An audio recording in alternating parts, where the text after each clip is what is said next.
When I founded Osprey in 1974, I certainly didn't know how to build packs very well, but I looked around me, and I guess what bothered me the most was that they seemed to be not paying attention to the fact that what they were building fit on a human form and had to work with the human form. The anatomical design wasn't really there.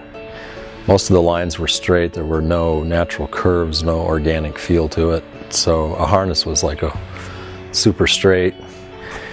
And I saw that as a challenge. I was, at the time, studying art, so I was quite interested in fact, I was drawing naked people in drawing classes at college, and that was a natural shift to start designing for the human body. The curvatures, the beautiful shapes, all very inspiring. Well, there are so many other backpack brands out there, and why are we better?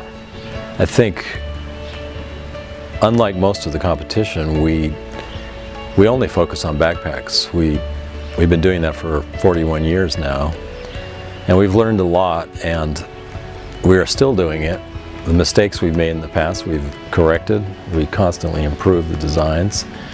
And the other thing that we do is we carefully follow the manufacturing all the way through the process. We have a large group of people in the country of origin in Vietnam that make sure that when we come up with a design, it's not simply a sketch that's handed to a factory who will look at it and go, gee, this is like X brand, and I'll just take something from X brand over here and kind of bring it through the funnel where everything looks the same. We insist on building it our way. We build our prototypes all the way to the end, as far as we can possibly take them, and then when we give them to the factories, we make sure that they follow as closely as they possibly can. There's always a little bit of transition, but we also continue on following the quality. It doesn't end.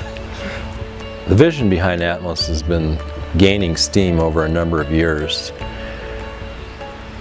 I saw a backpack way back in there, probably in the 70s, and it was a similar concept, not quite the same, but the hip belt was suspended across the frame. And I think that pack didn't even have a belt buckle. When you put it on, it closed. It really didn't work, but it was such a cool concept that I've kind of pursued that idea ever since then. And we've already done a lot of experimentation and development with products like the Atmos, where the load is evenly transmitted across the mesh, but we wanted to bring that concept into the harness and the hip belt so that it was spread over your entire body when you put it on. And I'm pretty happy with what we came out with. We'll get it better each time. There were many difficulties on the AG. Sewing a backpack with a tension back panel is very difficult, because you have to know how and where to stretch the fabric when you sew it. You have to understand the properties of the fabric, because some fabrics are more static than others, and then how that tension works. Every time you build it initially, it's different. So it's controlling the consistency of that process was very difficult, and there were a number of times when we gave up. We said, forget it, we'll try this next year, but we were so excited about the concept that we couldn't stop, so we kept at it. Typically we have a 6-month to a year development cycle for building product. I think the AG, you could say, started back when we first developed the Atmos. I think that was back around 2004 or so. And this is really a growth out of that initial thinking, and it's been a long process. I think over the last year we've probably built maybe 60 different prototypes and rejected each one and moved on. That's how we do things, and we build it over and over again. Sometimes we come full circle and realize that we knew what we were doing at the beginning. But that's okay, because you've tried a lot of ideas. So we have a huge library of ideas that we've rejected that we know will come in handy in the future, and that's a good backup. We think the AG technology is a good fit for our new POCO system. The reason being that when we've tested the AG on people, we find that it's more forgiving. It tends to fit people more easily because there's less structure up against your body. It's more forgiving and it's easier to adjust. The range of fit is simpler, so putting it on the Poco has been great. With the fit on the fly on the hip belt, the ability for the Poco to go from, say, mom to dad and the variances in the form, it's wonderful for that. Plus you get the ventilation story. We tried to soften up the AG system a bit for that reason, so that it would cover every possible fit and range. It's true, you can only develop a product to become lighter and lighter up to a point where it can't go any lighter unless it starts floating away from you, and then you are no longer carrying the backpack and maybe we aren't needed anymore. I think there will always be the ability to engineer a fit so it's more comfortable. The efficiency of the carry will get better. The anatomic and ergonomic designs will improve. There are some really fascinating technologies coming out of digital production that will show up, that will make what we're doing now look Stone Age, I think.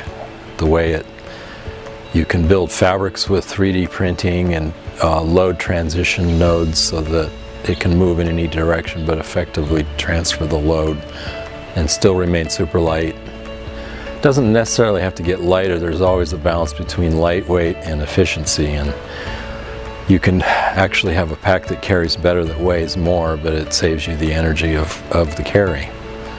So the frontier will keep on going. It's not just about weight. I've developed so many products over the years, it's hard for me to determine which one was the best. I tend to get bored and tired of what I've developed. It's what pushes me to the next project, and I tend to think that what I've just finished is not good enough. But there's a nice little honeymoon period after you finish a project where you're happy with it. And so I would have to say it's probably this pack right here is the best. It's the most recent. I'm proud of having stuck with this for so many years. There are many times when it's been very frustrating, but many times when it's been extremely rewarding, and I believe in evolution of ideas and of the people that work for you to grow together and to figure out how to make things better. And I'm proud that we've hung in there for so long. And we look at our competition, who often seem to be in disarray, and it's a nice feeling to feel that continuity of our years of working on making backpacks. I think the direction for backpacks in the next 10 years is likely going to go into more digitally based production systems. Right now we've all been living in the bubble of Asian production. How long will that go on, where labor is low cost and it requires a lot of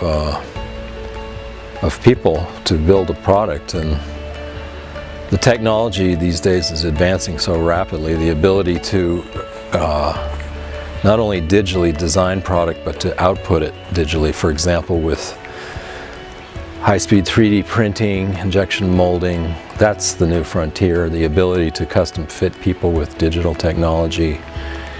It could become more personal in one sense, in that it will be designed to fit people better on a personal basis, but it may require less labor and be more robotic and more. But I'm excited about that. I see a pretty interesting frontier that's going to keep me enthused for a while.